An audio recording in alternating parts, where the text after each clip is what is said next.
가서 3장을 읽어 가노라면 한나라가 어떻게 망하는지 하는 것을 우리가 볼 수 있습니다. 반대로 역으로 말을 하면 어떻게 하면 한나라가 더 승하고 잘 되는지를 말씀을 통해서 우리는 또한 깨닫게 되는 것입니다. 우리가 계속해서 소선지서를 읽어 나갑니다. 묵상하는 가운데 발견하는 그 메시지는 항상 동일합니다. 하나님께서는 선지자를 통하여 패악한 이스라엘 백성들을 향하여 외치시는 메시지가 있죠. 돌이켜라, 회개하라, 다시금 주님 앞에 돌아오게 되면 하나님께서 복을 주시되 천대의 복을 주시게 될 것이다. 그러나 계속해서 하나님을 경외하지 아니하고 자기 뜻대로, 자기 중심대로, 욕심대로 행하면 하나님께서 벌을 주시고 심판을 피할 길이 없을 거다라고 하는 내용이 계속해서 이 선지서를 통해 우리에게 주시는 말씀인 것입니다. 그렇다면 이와 같은 질문을 할 수 있습니다.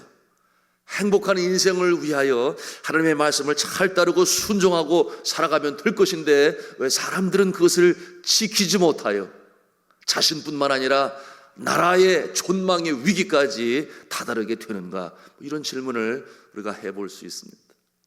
여러분, 왜 사람들이 하나님을 경외하지 아니하고 하나님 기뻐하시는 율례와 법도를 행하지 못하고 그렇게 살아가는 것일까요?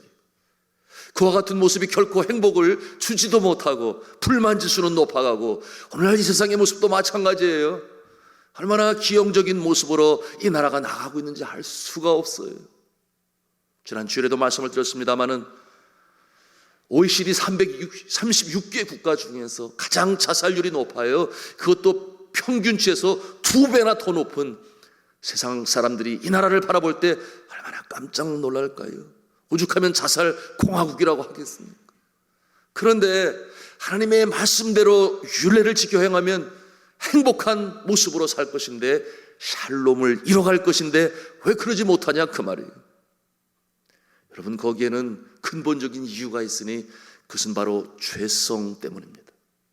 이 죄성은 언제 시작되었습니까?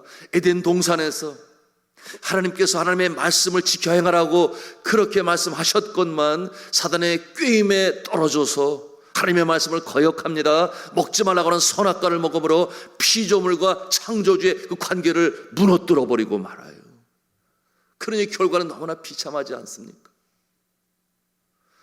그와 같은 모습으로 인하여 죄 가운데 태어나고 또 태어나고 그러면서 하나님을 한편으로 두려워하지만 또 한편으로는 자기의 욕심에 가져서 살아가는 그 모습이 인생의 모습인 것입니다. 여러분, 이와 같은 모습 하나의 특징이 있으니 그 모습이 무엇인가 하면 자기 중심적인 삶을 살아가는 것이에요. 하나님의 선하신 뜻을 멀리합니다. 자기의 울타리를 만들고 살아가는 것이에요. 그러니 성경은 말씀하지 않아요? 무엇을 하든지 먹든지 마시든지 무엇을 하든지 하나님의 영광을 위하여 하라. 고린도전서 10장 31절에 말씀을 하는데 그러지 못해요.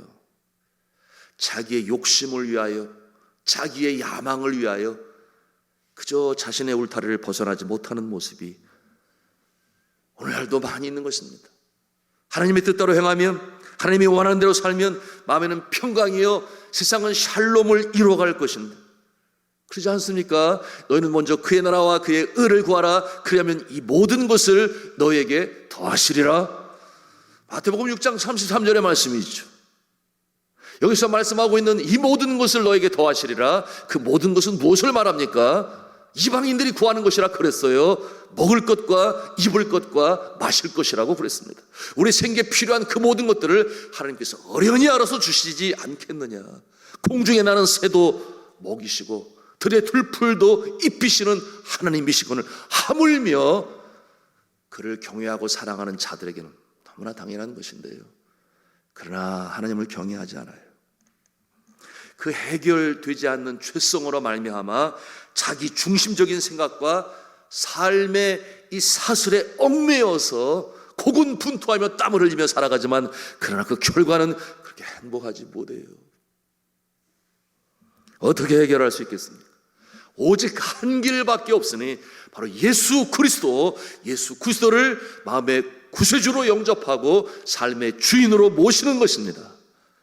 그럴 때 용서함 받은 마음에 샬롬 평강이 임하고 세상이 알지도 못하는 평강이 임하게 되고, 그런가 하면 성령님께서 임마누엘로 내주하시니 성령의 인도하심을 받는 삶으로 살아요. 그러니 그 삶의 모습이 행복한 인생이요, 복 있는 자의 삶으로 살아가는 줄로 믿습니다. 이것을 알지 못해요. 세상이 알지 못해요. 왜 그렇습니까? 죄성으로 말미암아 깨닫지 못하고 깨닫지 못하도록 사탄이 방해를 해요. 여러분, 이처럼 구원받은 자의 새로운 삶으로 사는 것이 곧 이 땅에 샬롬을 이루고 개인적인 평강뿐만 아니라 사회가 잘 되고 나라가 부강해지는 것인데, 여러분이 죄성, 이미지 오브 갓, 하나님의 성품으로 새롭게 되어지는 모습이 구원받은 자의 삶이요, 이 같은 자들이 많아질수록 행복지수는 높아가게 될 것이죠. 오늘 말씀에 우리가 배우는 영적 교훈은 위정자들도 그렇고 선지자들도 그렇고 제사장들도 그렇고 하나같이 물질의 유혹에 벗어나지를 못해요. 물질이 행복의 조건이라 물론 그럴 수 있겠죠. 그러나 제대로 사용하지 못합니다. 자기 욕심만을 위해서 채워요. 예수 믿는 자는 그렇지 않죠. 제가 인도네시아에 제 아내와 함께 방문할 기회가 있었어요.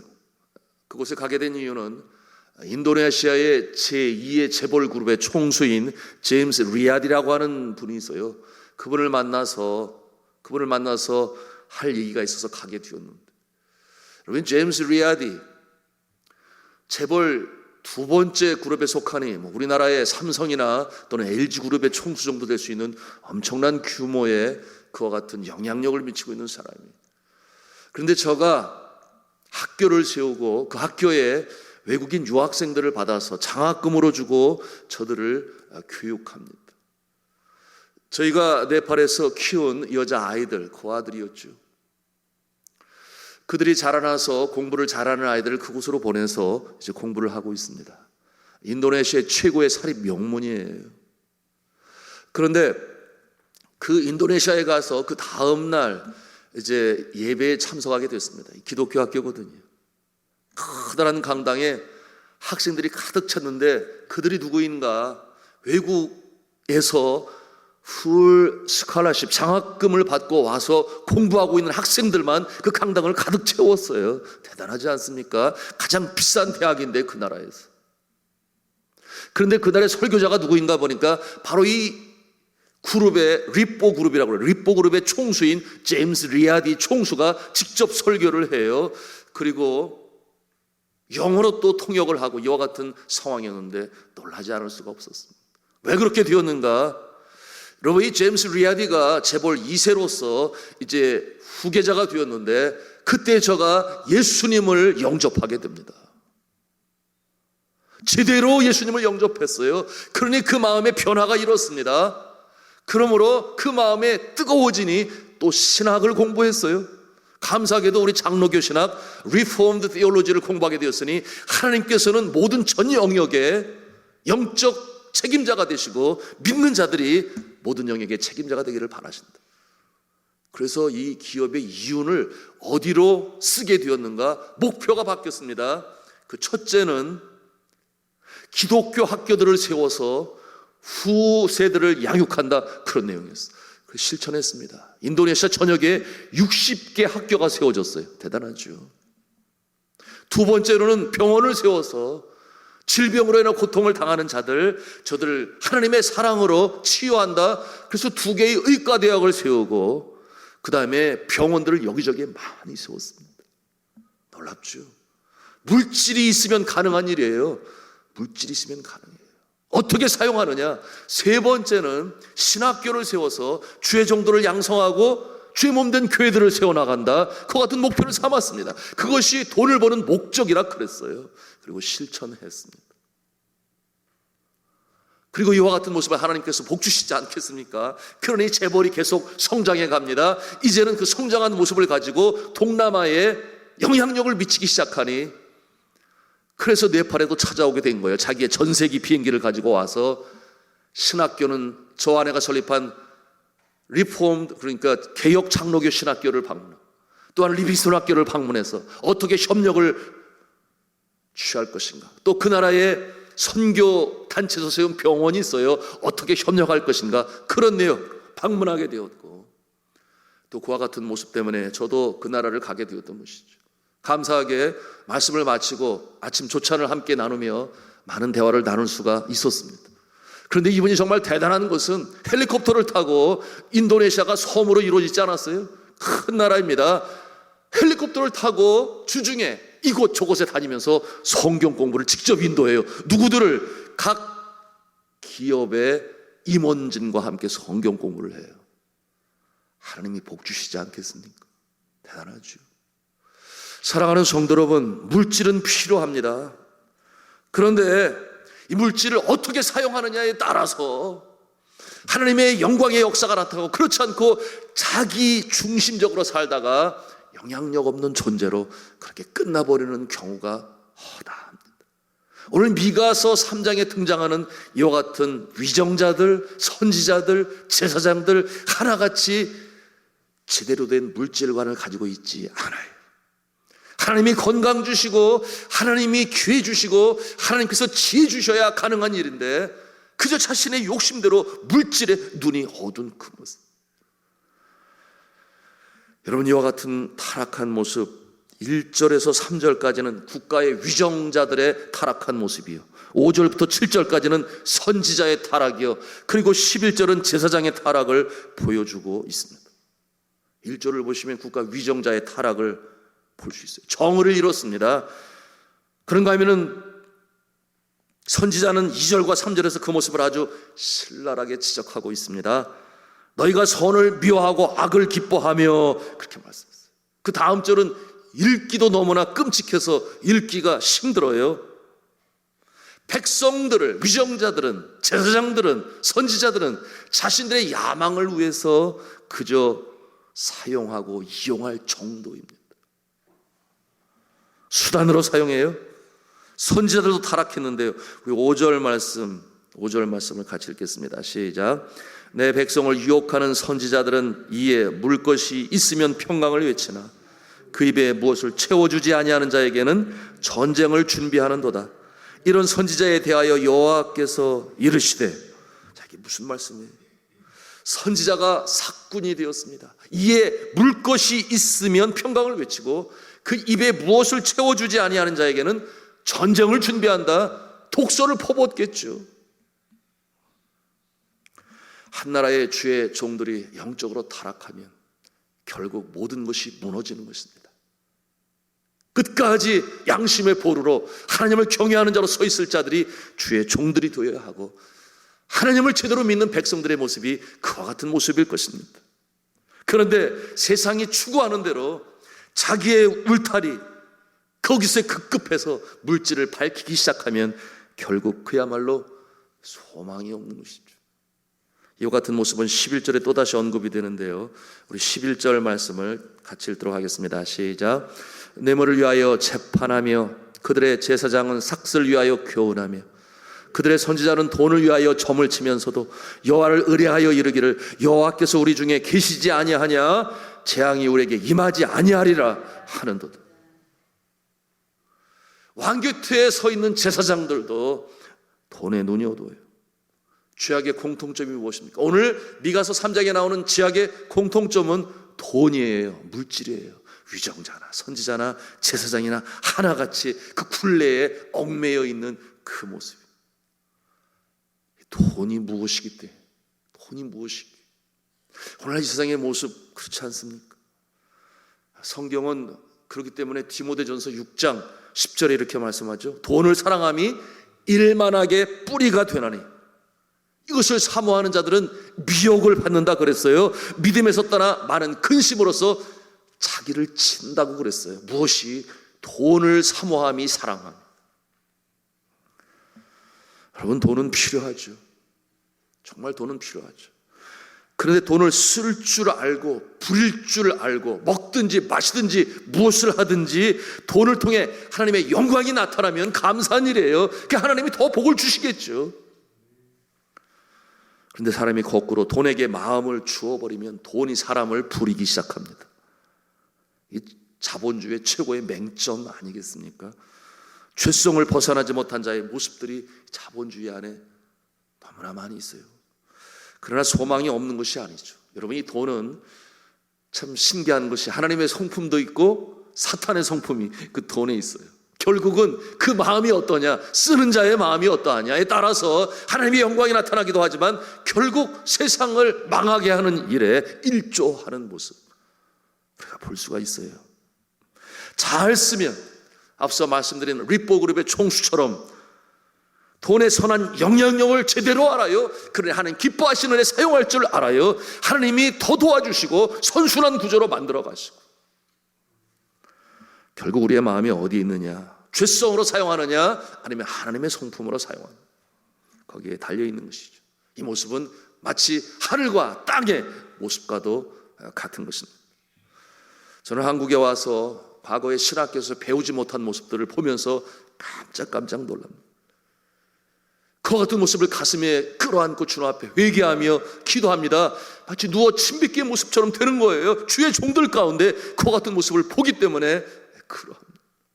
어디에서 가르쳐주지도 않았는데 왜 그와 같은 모습이 나타나는지 모르겠어요. 어떤 목사는 연말 송구 영신 예배 때 드리는 헌금 모두를 자기가 챙긴다고 그랬어요. 그것은 헌금 봉투에 적은 기도 제목을 1년 동안 기도하는 기도 수수료라 그렇게 여겨서 자신이 챙겨야 된다. 그럴듯합니까? 부흥회가 맞춰지면 그 은혜로운 집회에는 반드시 고액의 사례비가 있는데 소문에 의하면 50대 50 아니면 30대 70 이렇게 미리 정하고 부흥회 시작한다고 하는 그와 같은 얘기도 실제로 있다고 제가 들었으니 얼마나 깜짝 놀랄 만한 일이겠어요. 그런가 하면 돈을 좋아하는 목사들은 사례비를 교회 예산의 3분의 1 이상으로 책정한다 그럽니다. 이런저런 명목을 붙여 상상을 초월하는 사례비를 받아가면서도, 그러면서도 교회의 헌금을 사적으로 사용하다가 그래서 들키기도 하고 교회가 난리가 나고 나누기도 하고, 이런 모습이 현재 나타나고 있다고 하니 얼마나 가슴 아픈 일입니까? 물론 모든 교회가 다 그렇다는 것은 아니에요. 정말 미꾸라지 몇 마리가 흙탕물을 만든다고 그런 모습이 있으니 이와 같은 모습으로 인하여 나라가 잘 됩니까? 그렇다면 그런 교회가 성장할 수 있습니까? 그럴 수 없잖아요. 그 모습이 오늘 바로 이 미가서 3장에 말씀하고 있는 것 아니겠습니까? 위정자도 선지자도 제사장도 돈에 얽혀서 죄를 범하니 나라가 무너지잖아요. 그게 북왕국 이스라엘의 멸망 아닙니까? 나라가 무너지는데 교회는 제대로 서갑니까? 그럴 수 없지요. 결국 나중에 성전도 무너지지 않나요? 성도 여러분, 초두에 말씀드린 것처럼 우리가 이와 같은 모습의 반대 모습으로 살게 되면 하나님께서 복을 주실 줄로 믿습니다. 다시금 나라를 세우시고 교회를 성장시켜 나가실 줄로 믿습니다. 그것이 선지서를 통해서 우리가 타산지석으로 배우는 것이. 그러므로 죄성으로 말미암아 무너질 수밖에 없는 우리 심령이 예수님으로 말미암아, 예수님의 보혈로 말미암아 도말하여지고 깨끗한 심령에 주님께서 복을 더하시고, 그러니 그 마음에 평강이 임하여 두려울 것이 없습니다. 여러분, 얼마나 많은 경우 질병이 어떻게 찾아옵니까? 스트레스로 인해. 왜 스트레스를 받습니까? 우리가 거룩을 유지하고 경건을 유지할 수 있다면 그런 마음 갖지 않아도 돼요. 들키지는 않을까 감추는 것이 너무나 많아서, 이것은 아닌데 그러면서도 양다리를 걸치게 되버려 말미암아 뜨겁지도 아니하고 차갑지도 아니해서. 그러기 위하여 우리가 깨달아야 할 것은 이 모습이 내 능력, 내 의지로 되느냐? 너무 힘들어요. 돈의 유혹은 얼마나 치명적입니까?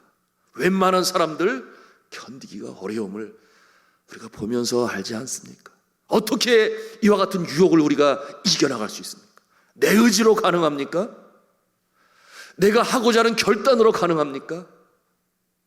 여러분, 환경 속에서 그렇게 만들어진 존재도 있어요. 어렸을 때부터 너무 힘들게 크다 보니까 돈에 대한 갈급함이 있어요. 목마름이 있어요. 아무리 채워도 채워지지가 않아요. 아무리 은행 구자에 밸런스가 들어가도 그 마음에 허전함이 있으니 제대로 쓰지도 못하고 결국 이 세상을 떠나는 그와 같은 불행한 모습도 볼 수 있어요. 어떻게 이 유혹을 이겨나갈 수가 있겠습니까? 오늘 본문의 말씀을 통해서 우리가 배우는 영적 교훈인 것인데요, 여러분 8절 말씀 우리 같이 읽도록 하겠습니다. 8절입니다. 시작. 오직 나는 여호와의 영으로 말미암아 능력과 정의와 용기로 충만해져서 야곱의 허물과 이스라엘의 죄를 그들에게 보이리라. 아멘. 오직 나는 여호와의 영으로 말미암아라고 말씀하고 있어요. 여호와의 영, 성령을 말하는 것 아니겠습니까? 우리가 성령 강림 주일로 지키고 있는, 성령이 우리 안에 내주하실 때 능력이 나타난다 그랬어요. 정의가 이루어진다 그랬어요. 용기가 회복이 된다 그렇게 말씀하고 있으니, 사랑하는 성도 여러분, 우리가 이 새벽에 기도할 제목 중에 하나, 주여 나의 의지로 안 되니 성령으로 충만케 하여 주옵소서. 성령의 인도하심을 받는 우리의 영혼 되게 하여 주옵소서.